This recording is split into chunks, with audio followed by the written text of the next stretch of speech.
आणि आताच्या घडीची एक महत्त्वाची बातमी आपण पाहतो आहोत। मंत्री गिरीश महाजन हे नाशिकमध्ये गोकुळ गीते यांच्या घरी पोहोचले। थोड्याच वेळामध्ये गोकुळ गीतेंच्या उमेदवारीबाबत निर्णय होण्याची शक्यता आहे। मंत्री उदय सामंत हे या आधीच गोकुळ गीते यांच्या घरी पोहोचलेले होते। आता गिरीश महाजन देखील त्या ठिकाणी पोहोचले। थोड्या वेळामध्ये या तिघांचीही एक संयुक्त बैठक पार पडेल आणि या बैठकीतून त्या ठिकाणी झालेला जो निर्णय आहे तो जाहीर करण्यात येईल। बंडखोर उमेदवार गोकुळ गीते या उमेदवारीतून या निवडणुकीतून आपली उमेदवारी मागे घेतात का हे पाहणं महत्त्वाचं ठरणार आहे। नाशिकमधली विधान परिषदेची ही निवडणूक खूपच रंगतदार झाली। गीते बंधूंनी यामध्ये ट्विस्ट आणले।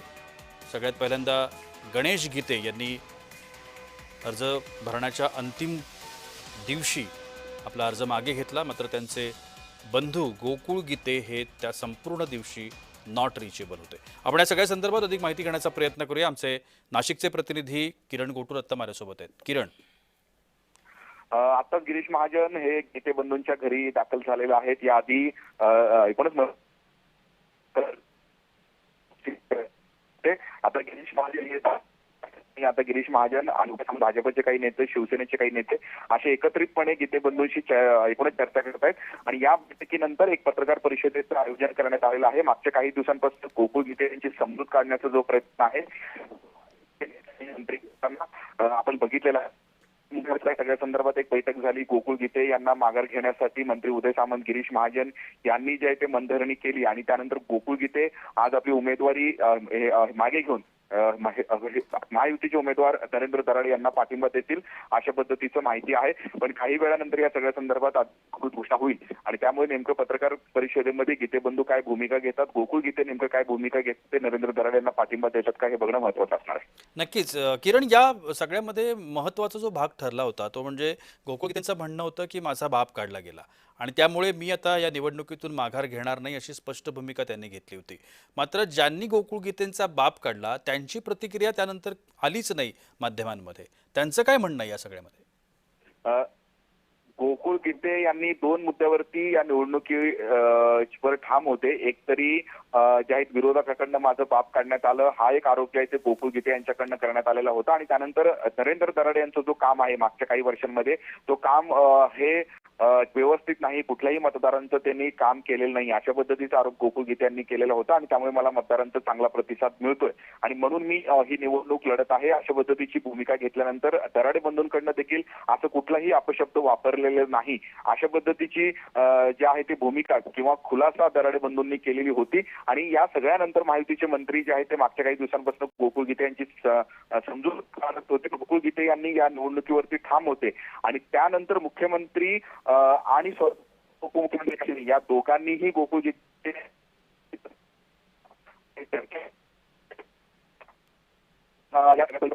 किरण, आपला आवाज व्यवस्थित येत नाहीये, आपण संपर्क कक्षेमध्ये नाही आहात। किरण गोटूर यांच्याशी पुन्हा संपर्क साधण्याचा आपण प्रयत्न करूया। दरम्यान गोकुळ गीते यांच्या भेटीकरता मंत्री गिरीश महाजन देखील पोहोचलेले आहेत। मंत्री उदय सामंत हे या आधीच त्या ठिकाणी पोहोचलेले होते। या तिघांमध्ये आता चर्चा होईल। त्या पद्धतीनं शिवसेनेचे काही कार्यकर्ते देखील त्या ठिकाणी आहेत, पदाधिकारी त्या ठिकाणी आहेत। या सगळ्यांमध्ये चर्चा होईल आणि या चर्चेनंतर एक संयुक्त पत्रकार परिषदमध्ये होईल, ज्यामध्ये मंत्री गिरीश महाजन, उदय सामंत आणि गोकुळ गीते हे आपापली मतं पत्रकारांसमोर ठेवतील आणि त्यानंतर गोकुळ गीते या निवडणुकीमधून उमेदवारी माघार घेतात का, माघार घेण्याची वेळ तशी संपलेली आहे, मात्र त्यांनी दराडे यांना जर पाठिंबा दिला तर शिवसेनेचे नरेंद्र दराडे यांचा मार्ग मोकळा होणार आहे। नाशिकमध्ये विधान परिषद निवडणुकीवरून चांगलीच रंगत पाहायला मिळते। अगदी शेवटच्या क्षणापर्यंत गोकुळ गीते यांची मनधरणी करण्याचा प्रयत्न मंत्री गिरीश महाजन आणि मंत्री उदय सामंत यांच्याकडून केला जातोय।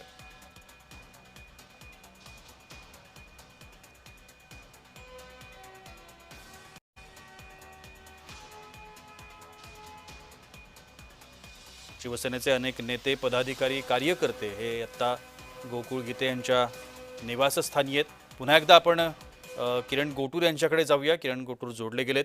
किरण, आपण बोलत होतात. खरं तर मागच्या काही दिवसांपासून या सगळ्या संदर्भात महायुतीचे मंत्री असतील किंवा नेते असतील हे सगळेजण गोकुळ ची समजूत काढण्याचा प्रयत्न होते, पण गोकुळ गीते मात्र निवडणूक लढण्यावरती ठाम होते आणि त्यानंतर मुख्यमंत्री आणि उपमुख्यमंत्री स्वतः या दोघांनी गोकुळ गीते यांच्याशी संपर्क साधला आणि त्यांना चर्चा करण्यासाठी मुंबईला बोलवण्यात आल्याचं आपण काल बघितलेलं आहे. आणि या आधी सुद्धा एकनाथ शिंदे यांनी स्वतः गोकुळ गीते यांच्याशी एकूणच चर्चा केलेली होती, पण काल जी एकूणच बैठक झाली त्या बैठकीमध्ये तोडगा निघालेला आहे अशा पद्धतीचं माहिती सूत्रांकडून मिळत आहे. या बैठकीला गीते बंधू आणि मंत्री गिरीश महाजन आणि उदय सामंत आणि स्वतः एकनाथ शिंदे यांनी फोनवरून हे गोकुळ गीते आणि गणेश गीते या दोघांशीही चर्चा केलेली आहे अशी पद्धतीचं माहिती मिळते. आणि त्यानंतर आम्ही नाशिकमध्ये जाऊन भूमिका मांडू अशी जी प्रतिक्रिया आहे ती गीते बंधूंनी काल हे मुंबईमध्ये दिलेली होती. आज या पत्रकार परिषदेचं आयोजन करण्यात आलेलं आहे. सकाळीच उदय सामंत गीते बंधूंच्या घरी दाखल झालेले होते. आता काही वेळा आधी गिरीश महाजन सुद्धा दाखल झालेला आहे. आपण जर दृश्यांमध्ये बघितलं तर हे एकूणच गिरीश महाजन आणि उदय सामंत गीते बंधू भाजप शिवसेनेचे काही स्थानिक नेते या सगळ्यांमध्ये चर्चा आता सुरू झालेली आहे.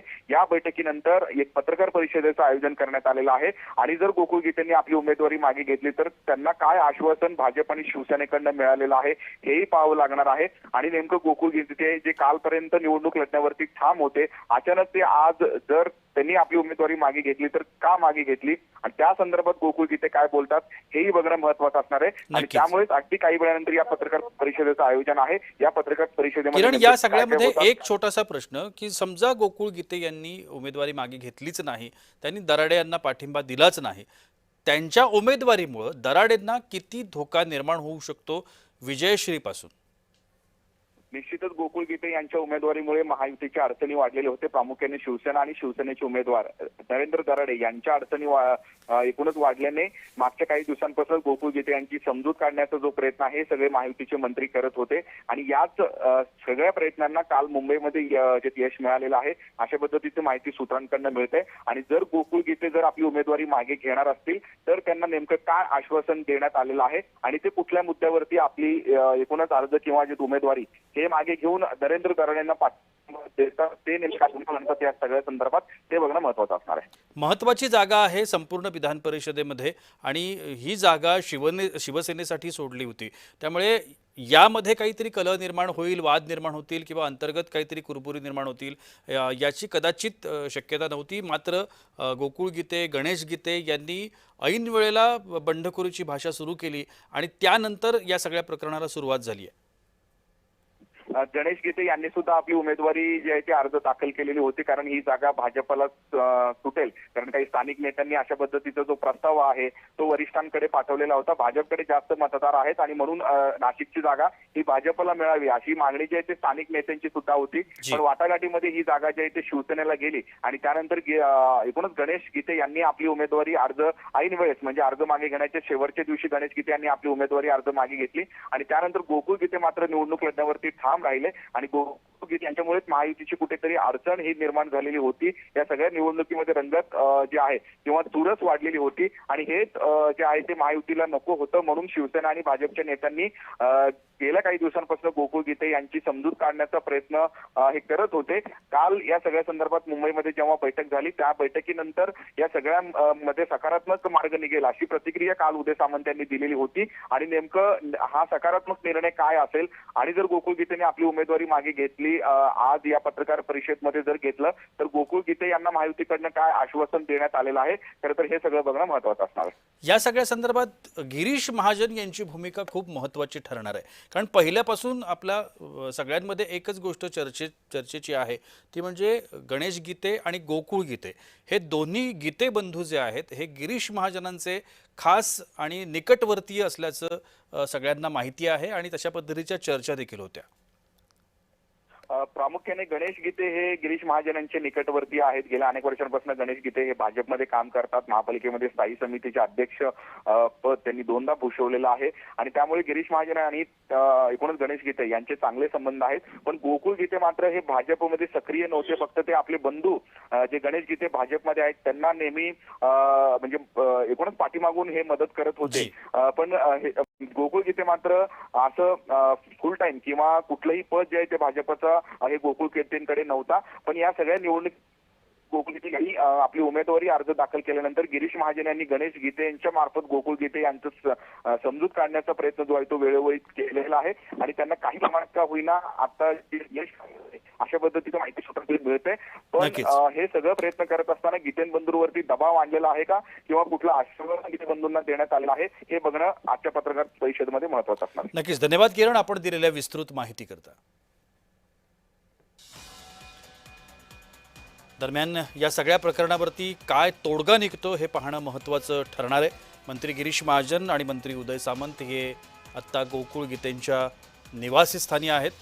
त्या ठिकाणी त्यांच्याबरोबर ती चर्चा सुरू आहे. चर्चा झाल्यानंतर एक संयुक्त पत्रकार परिषद होईल आणि या पत्रकार परिषदेमध्ये महायुती आपली भूमिका स्पष्ट करेल.